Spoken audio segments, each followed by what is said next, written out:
Good afternoon, traders. This is Christian from Tribeca Trade Group, and this is your end of day market recap for Thursday, December 12th.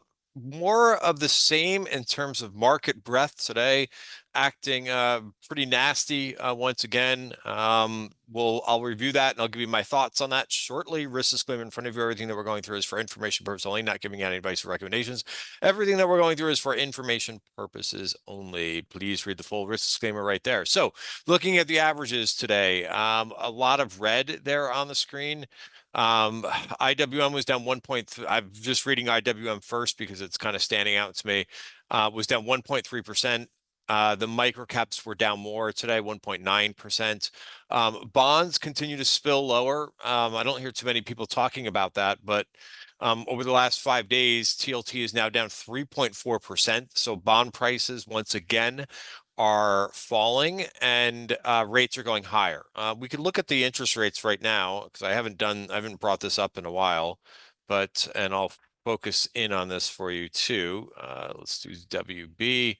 So I know you can't read that, so let me zoom in. But yeah, I mean, there hasn't been much to kind of talk about recently, and that's probably why people aren't talking about it. But where are we? The 10-year is up to 4.33. I think it's a combination of, yields going back higher a bit, have to do with, the inflation data that we're getting, which is coming in hotter than expected, and not showing that inflation is slowing. Also got this week was the 30-year bond auction today, and I don't know why this won't give me a longer time frame, but maybe because it's just looking at one bond. Here's TNX. We'll bring this up. So again, just starting with something a little bit different. Probably no one is talking about here, but I don't mind talking about some different concepts. Let's see, is this working? 1 second.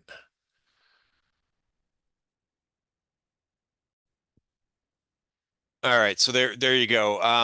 Sorry for the technical difficulty there for a second. Here's the 10-year, what basically the 10-year is doing. It's not going down, is the main thing. You got a little bit of a channel developing here, and let's hope, my opinion, it's good when yields go down. So we'll see if that continues. But this week I don't want to say a nice move, but we've had a move higher in interest rates.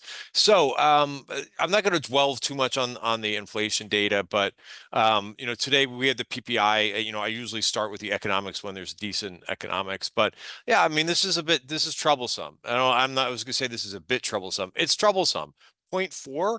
Remember, again, I go over this. I talked about this a little bit about on Twitter today. I don't want to dwell on this, but year over year, this is 3%, right? All this is doing is looking at the last 11 months and then plugging in the most current month. So it tells you so the year over year number, the way that it's being measured is not very, uh, it's not important at all because it's just telling you what happened over the last year. This is the important number, the fresh data. And I don't think that this is the right way to do it either, but it's better than looking at the past, right? We want to know what's going on in the future. So if you take 0.4 and you multiply it by 12, that's 4.8% annual inflation after what we've been experiencing. Remember, this is all additive, right? We're looking at the change of inflation, and so the change of inflation, this has not gone down by any means. So to me, this is problematic. This is worrisome. And I've heard people on Twitter say, the inflation is not this year's story. I don't know what people are referring to. Inflation has not gone down at all. The pace for a couple months slowed down, but it just to me and I think I of course trade what's in front of me. I trade the price action, I trade the trends and so forth. But to me, it's problematic that we've got such a high inflation rate, we've got such a high debt level. We've got more government spending going on. I talked about that in yesterday's video, so I'm not going to go. I'm not going to go on with that. So I'm going to talk about the price action today, and I'm going to talk about, so what we're experiencing in terms of breadth, and also the the price action. And I'm going to try to go through as many charts as possible to visualize what we've got going on here. But today we had 90. So this is the S&P. This is something I provide every day in Substack. And I also sort it by sectors so you can see what sectors are really moving. But we don't need to do that right now. I think this is just very symbolic of what this market is doing.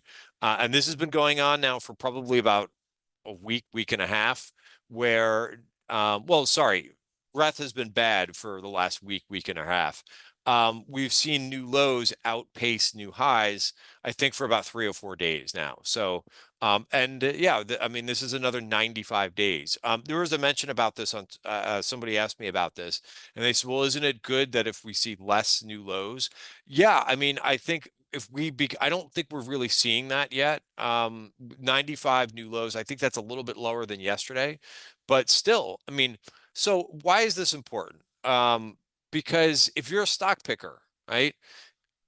And again, all I'm doing for you guys is I'm trying not to, I have an opinion based on inflation and so forth, but I'm trying not to give you any of the, I'm trying to give you, trying to tell you how it is, right? Meaning, I think that you can, if you're watching this video, and I think that we could agree on this, more stocks going up versus going down is an easier environment to trade, right? Because let's say that you have no edge in the market. I give this example all the time. Let's say you don't really have a major edge in this market and you're just picking 10 stocks, right? You pick 10 stocks, right? And you want an environment where more stocks are going up versus going down, because those random 10 stocks that you pick, if you're in a good environment, you have a good chance of making money.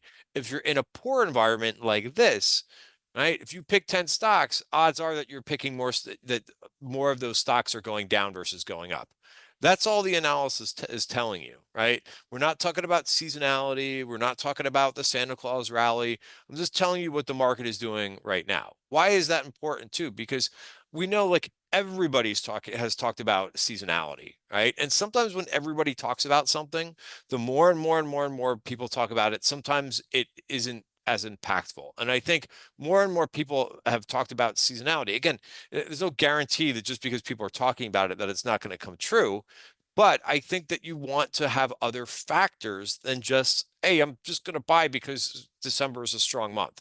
So if we look at where we are at this point, right? And I think the first half of December, or the middle of December, seasonality is not supposed to be great, but we're essentially, I think, month to date, I think we're probably we're very close to down.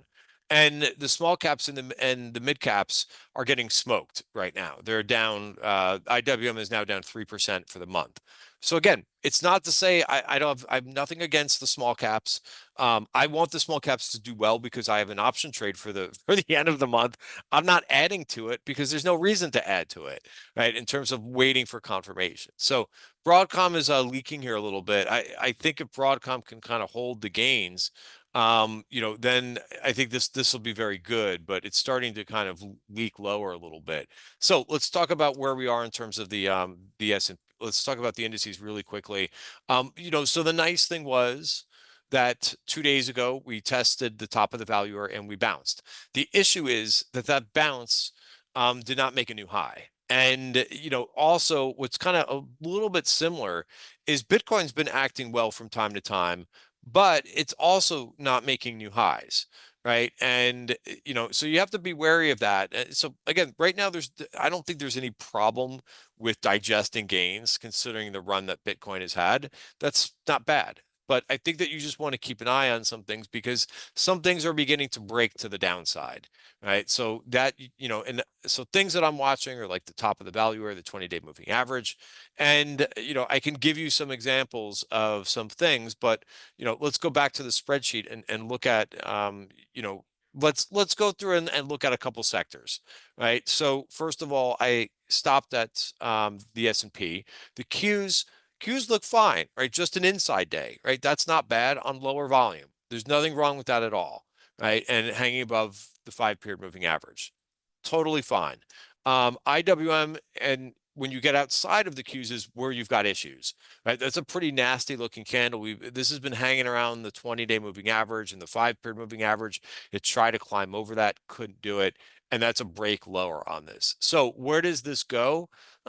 Possibly down to 230.49, right? That would be the next support that I see on the daily chart, right? So it's about 1.7% lower.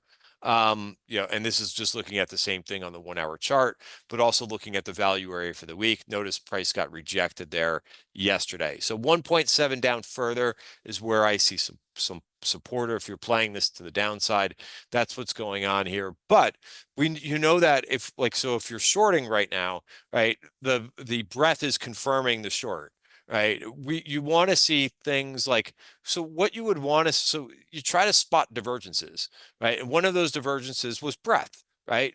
Market was making new highs, but breadth was starting to really wane last week, right? And that's why it's filtered to now the overall indices are showing a little bit more weakness. Not so much the Qs, but the other indices, right? And case in point, here's what RSP is doing. Again, this is just looking at all the S&P, all the stocks in the S&P 500, but equally weighted rather than market cap weighted. I showed this chart, I think, yesterday too. This is coming down. We still have bearish 80% rule is in effect. I mean, and this is pretty crazy. 1, 2, 3, 4, 5, 6, 7, 8, 9 red candles in a row. That's pretty ugly. I think you could agree. Like, let's not sugarcoat things, right? This is pretty ugly to start the month for the average stock. Now, again, we know that the Qs are strong. We know that tech has been stronger, especially big tech has been stronger. But I don't know if these are good places to buy those stocks at this point either. Here's what XLK is doing. It is sitting above the value area. So again, relative strength right now, just below the 5-period moving average. Consumer discretionary still looks extended to me. So that's the thing. I don't know how you can buy this group of stocks right now. I've been talking about that the last couple of days. I think that this is extended and needs to see some rotation out of. Another strong group has been the communications. Communications actually made a new high today, right? So up, really nice relative strength going on in the communications group. It's been pretty amazing, right? Software has been chilling out here a little bit. This was a super hot area. Let's see if it holds this 186, 106 level, right? So it's 106. All right. So again, just going through some charts. I'm also looking at this dividend ETF. This is another one. Look at this come all the way down to, this is down to the 50-day moving average at this point, not just the 20-day moving average, and look at what stocks are in here, right? Again, with an ETF, you always want to look to see what the names are in the ETF. So if we look to see what the higher dividend names are, right? This is Altria, this is AT&T, IBM, Philip Morris, Citizens. So a lot of financials I see in this. Also some consumer staples. Okay, so maybe that's not that big of an idea or that bad, considering like these are a bit more defensive type stocks. Well, look at what about the dividend appreciation ETF, right? This is VIG. This you've got names like Apple, Broadcom, Microsoft, JP Morgan, Visa, right? A little bit more higher quality names. Let's look at this chart. So this is VIG, right? This is also has a similar pattern to, let's say, what we just showed with the RSP, right? Here's the chart of RSP, right? Equally weighted S&P, and here's the dividend appreciation. The difference is these are not just high dividend companies; these are dividends that continuously increase their dividends. And I actually like the components of this much better. But same thing, right? It's been trending down all month long. All right, all of December. All right, so I was starting to go through more sectors. We could go through a couple other, I could start to show the weaker ones. Right, this is XLV. I've talked about how I did, if you were playing. So again, like this is a very good example, and I see so many traders tweet or talk about names that are in a downtrend, right? So this made a really VPOC taken out.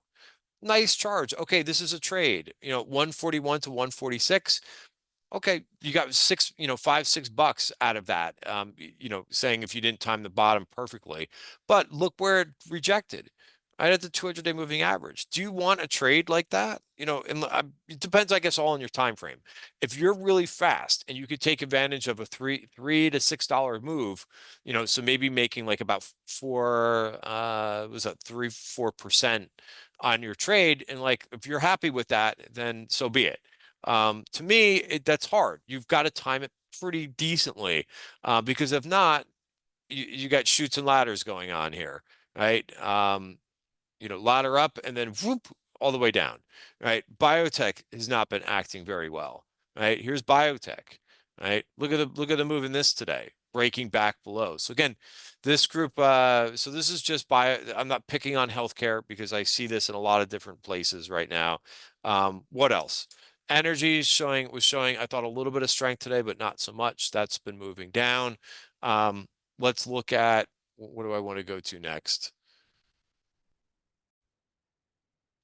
The financials ETF, because this has been strong. I've been overweight the financials for a good portion of this year, but there's no buying coming in yet in this either, right? That is continuing to go down. What about the industrials? Industrials has shown some nice strength this year. Look at what's going on with the industrials. The industrials broke the 50-day moving average, right? So again, I'm not trying to be negative here. I'm just showing you what it is, right? I'm giving you a sense of what all stocks are doing, right? And I haven't even talked about, here's consumer staples, right? Again, not a group that I really want to be, overweight or that involved in, but everybody's different. Here's utilities, right? They're continuing to trend down, and we've been seeing breakdowns in this group. Here's VST, sideways and then broke down, right? And that's what I'm seeing in a lot of charts. And a lot of charts, like, here's just one example, lemonade, right, which ramped up decently. Look at this, continue to retrace. It's not putting in a bull flag. It's just kind of coming down. I tried trading a couple names today. Rocket Lab is kind of just holding on there by a thread, but you're getting a lot of names just instead of putting in bull flags, they're breaking down, right? Now, again, some names, right? It's not all names, RBRK. Hey, very nice. And I was actually looking for consolidation here to maybe pick along here, but this is up 5% today, right? Astera Labs is doing okay. It's hanging in there. It was down slightly for the day. I was just to go over these hot names, which I know, growth traders love these names. Reddit down 1.4%.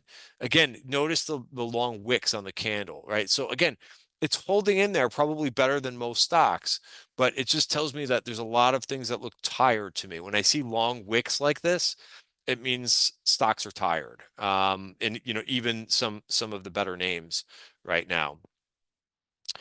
So I'm going to end it there. I think I covered enough groups for you to kind of to get a sense. RH, again, expectations probably pretty low for this company. I see it up decently, which is pretty impressive considering if you look at the home building group with it, which is what that name belongs to, right? That hasn't been, this is not a good looking chart either, right? Another down move. So the conclusion of this, I'm going to give you the conclusion at the end of this video.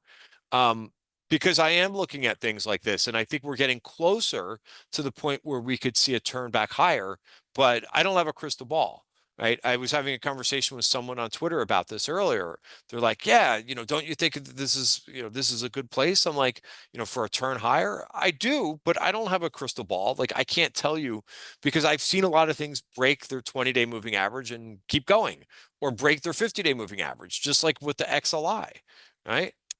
And then it becomes a game of, okay, if it's not this line, then it's this line. And if break of the 50-day moving average to me is important. Why? Because if things have been honoring that 50-day moving average for a good number of months, here, here, and here, and you break, it tells me that the trend could be changing. So that's all that we're doing, right? As we begin to come into support in some areas, what we want to watch next is to see if the trend is going to continue or if the trend is going to break.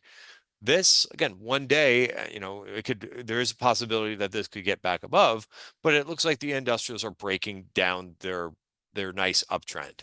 Now, some people also define the trend by the 200-day moving average. That's fine, but look at what you're dealing with. That's what, another 10% down to get down to this. Now there's a VPOC in here too, so that could be where this lands for now. But yeah, I would be mindful of that. I was long, again, I'm showing you trades because I'm trying to give you a sense of like how I'm trading this market. Notice what FTAI did, right? This is a name that's also been honoring the trend for months and months and months and months. When's the last time that this broke its 50-day moving average? You're going back all the way here to October of 2023. This has been above its 50-day moving average. So notice how it just went right down. Now I sold this in the beginning of the day, thankfully, right as it broke the top of the bottom of the value area. But again, this just showing you that there are stocks that are breaking down right now.